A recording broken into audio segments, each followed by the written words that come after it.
What's up, y'all? It's the Gospel according to Mark with a C. He is I, and I am he, just taking some time to tell you what's on my mind. You know, Black Panther is coming out next weekend. It's very exciting. Looking forward to it. Next Sunday, I'm going to have a great, marvelous Sunday with my son. First, we're going to check out Black Panther, and then after that, we're going to go see Marvel Universe live. And, man, I'm looking forward to it. I heard it was a great show. So, yeah, man, there's that.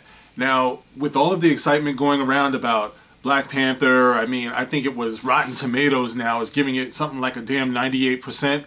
And, well, you know, first of all, I don't put a whole lot of stock in Rotten Potato. Am I saying Rotten Potatoes? Rotten Tomatoes. Tomatoes, tomato, potatoes, potato, whatever. Anyway, yeah, I don't put a whole lot of stock in what Rotten Tomatoes says these days, because after all, these are the same people who gave Star Wars The Last Jedi something like a 96 or something, 97. So as far as I'm concerned, Rotten Tomatoes kind of lost credibility with me.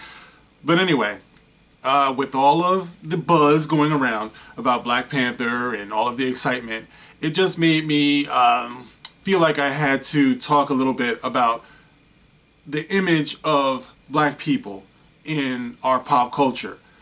Because I think what is so refreshing about the prospect of Black Panther coming out and the way it looks and all of the promos and the trailers and stuff like that is that we need to get something straight, because what Disney proved to us with The Last Jedi and what they've been doing with the Star Wars property is the social justice warrior thing is totally useless. It's unnecessary. It's uncalled for. I think a good example of that, for example, the very first comic that I ever collected in my life, and I've collected quite a few titles, the very first comic I ever collected was The Fantastic Four. My mom bought it for me. We were like, I don't know, we went on a trip into the city, into Manhattan, and she picked up this compilation book of reprints of the early days of the Fantastic Four. You know, Stan Lee, Jack Kirby, you know, and she also picked up Spider-Man, I think at the same time. No, it was the Fantastic Four first, and then once I caught the buzz, I must have been something like maybe, I couldn't have been more than like 7 or 8 years old. And then I went on to pick up Spider-Man, and I fell in love with these titles. Stan Lee, like I said, Jack Kirby, Steve, was it Ditko? Yeah, and all of the early pioneers, you know, in Marvel. And man, I really loved it, right? And what really stuck out at me, I think, were the stories.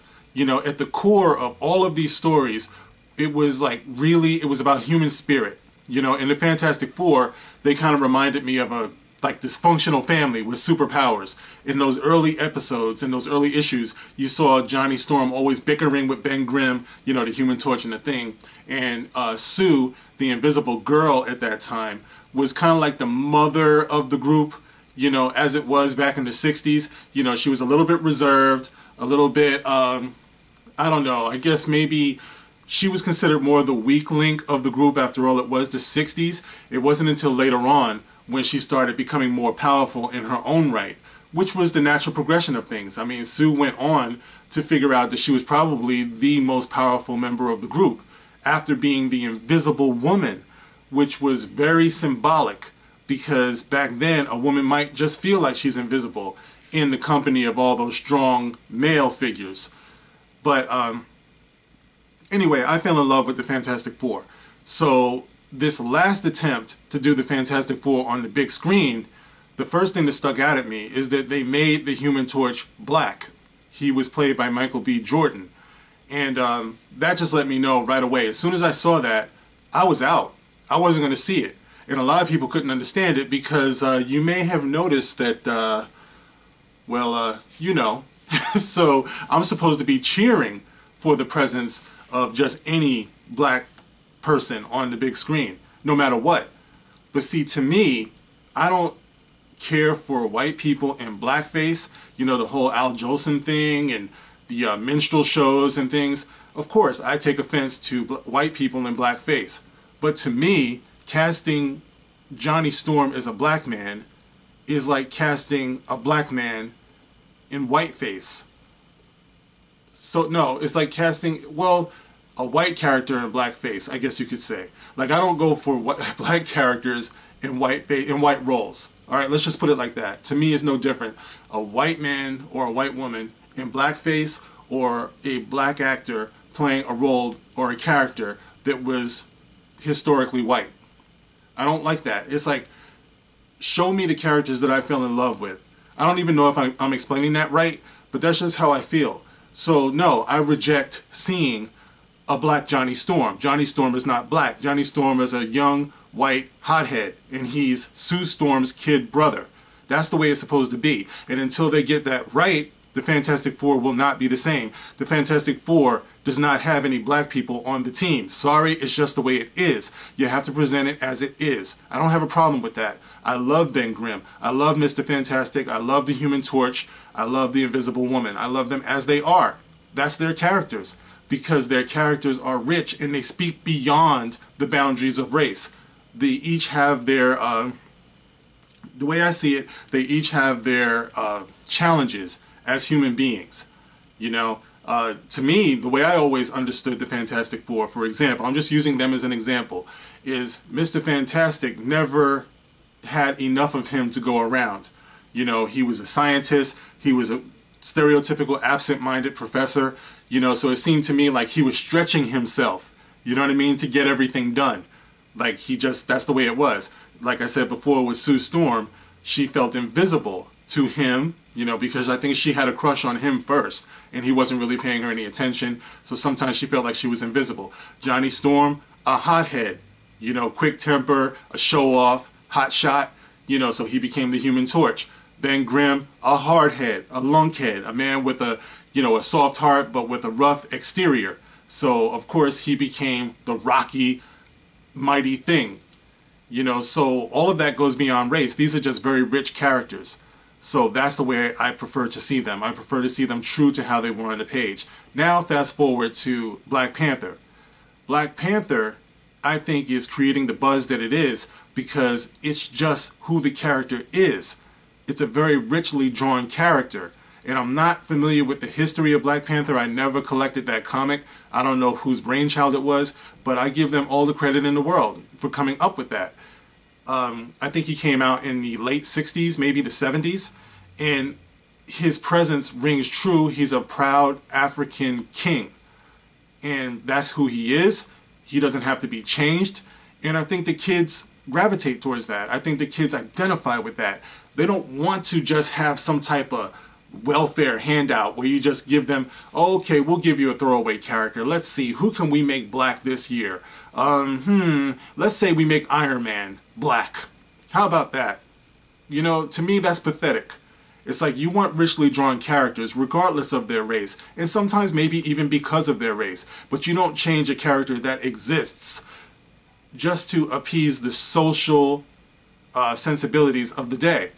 Like, I hear people talking about, oh, maybe Idris Elba, he could be the new James Brown. He could be the new James Bond. Make James Bond black. And everybody cheers that.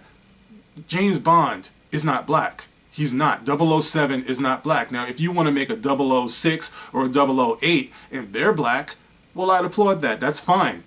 But 007, no, that doesn't make any sense to me. You know, and I don't like being pandered to. I don't like, to me, it's just condescending.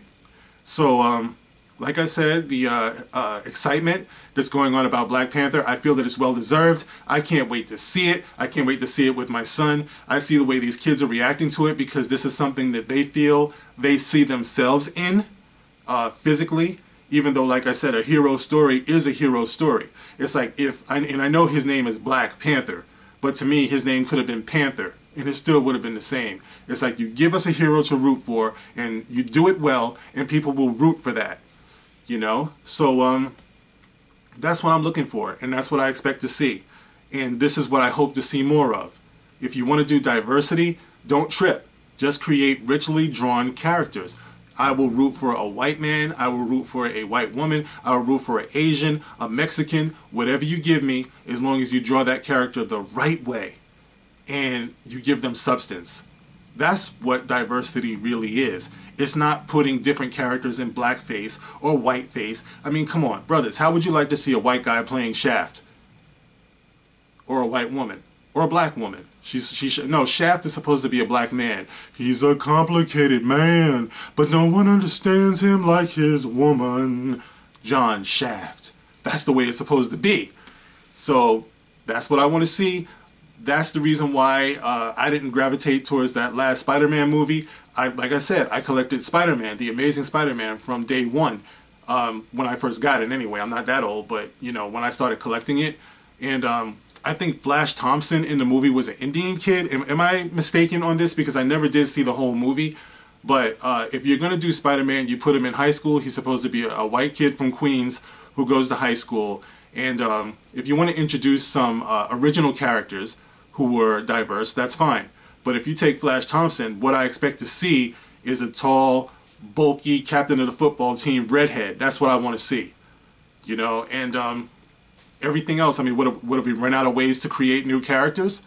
Don't go to the old established ones and decide to change them for the sensibilities of the day. You know, that doesn't make any sense to me. But anyway, that's how I feel about it. That's my expectations and my understanding of what diversity is.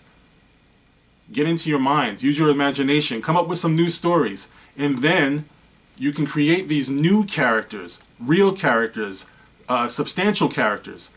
Don't go to the old shit and think that you can just change it up. That's just lazy, creatively lazy. But anyway, that's all I have to say about that. This is the Gospel According to Mark with a C. Rock on.